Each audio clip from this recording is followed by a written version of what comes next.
The art of the good mindset. ये book driving growth and success in the digital age और right और wrong सोच दिखाता है। सही और गलत की समझ स्टोरी के जरिए समझो। डिस्क्लेमर, संक्षिप्त विवरण। यह पुस्तक जीपीटी, जनरेटिव एआई की शक्ति और मानव मन की सोच प्रक्रिया को गहराई से समझने का प्रयास है। इसमें बताया गया है कि कैसे विचार उत्पन्न होते हैं, कैसे सही और गलत सोच का निर्माण होता है, और जीपीटी जैसे तकनीकी टूल्स से मन के भीतर की उलझनों को समझा जा सकता है। यह पुस्तक आत्मनिरीक्षण, मनोविज्ञान और आधुनिक टेक्नोलॉजी के बीच एक पुल है। डिस्क्लेमर, अस्वीकरण। यह पुस्तक केवल शैक्षिक और आत्मविकास हेतु है।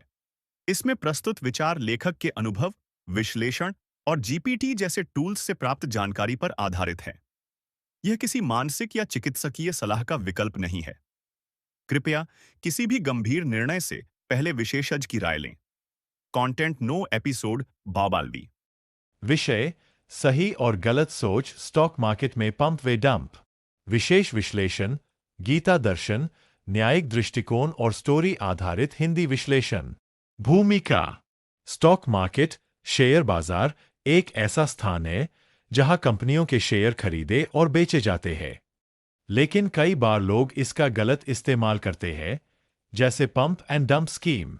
इस स्कीम में मासूम निवेशकों को धोखा देकर पैसा कमाया जाता है। अब सवाल ये है, क्या ये सही है? क्या ये न्यायिक रूप से स्वीकार्य है? क्या गीता के अनुसार यह कर्म उचित है? Uno. पंप एंड डंप होता क्या है? स्टेप बाय स्टेप हिंदी में समझिए। पंप, फुलाना। कुछ लोग, जैसे बड़े निवेशक या कंपनी के अंदर के लोग, किसी छोटे, सस्ते शेयर को चुनते हैं। वे उस शेयर को खुद खरीदना शुरू करते हैं और सोशल मीडिया, व्हाट्सएप ग्रुप्स या टेलीग्राम पर यह अफवाह फैलाते हैं। यह शेयर बहुत ऊपर जाएगा, इनसाइड न्यूज है, 10 गुना रिटर्न मिलेगा। पब्लिक ट्रैप, लालच का जाल।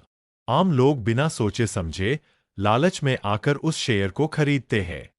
कीमत तेजी से बढ़ती है, डिमांड से प्राइस बढ़ता है। डंप, फेंक देना, बिक्री। जब कीमत ऊपर पहुंच जाती है, वो पहले वाले लोग अपने सारे शेयर बेच देते हैं।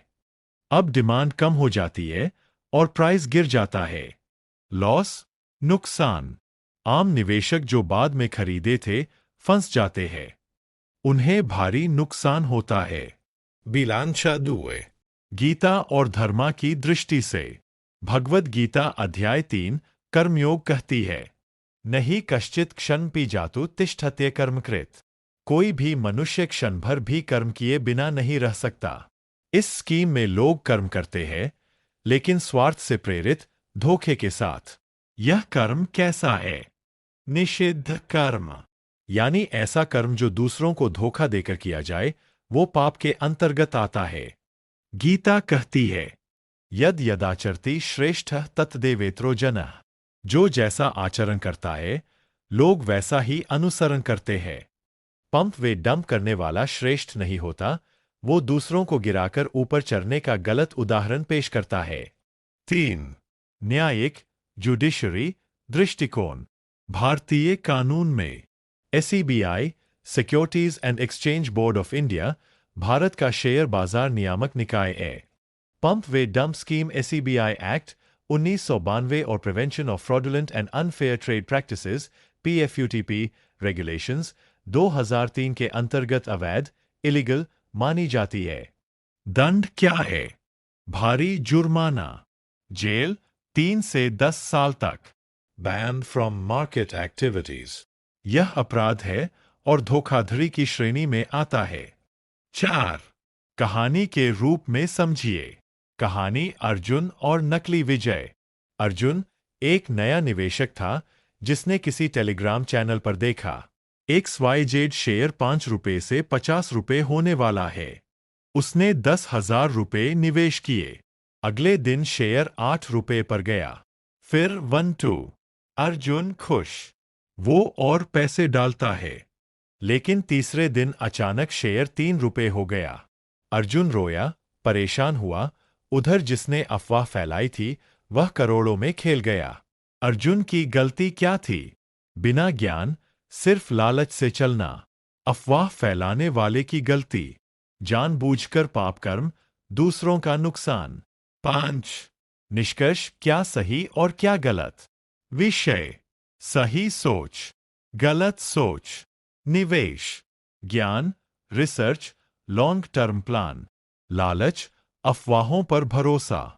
मार्केट में व्यवहार, पारदर्शिता, नियमानुसार। धोखा, गलत प्रचार। गीता दर्शन: निष्काम कर्म, सत्य, पाप कर्म, छल। कानून: एसईबीआई के नियम मानना, पंप वे डंप अवैध। अंतिम वचन: जो दूसरों के दुख पर अपना सुख बनाता है, वह कभी आत्मिक शांति नहीं पाता। गीता दर्शन के अनुसार। आगे सुनते रहिए।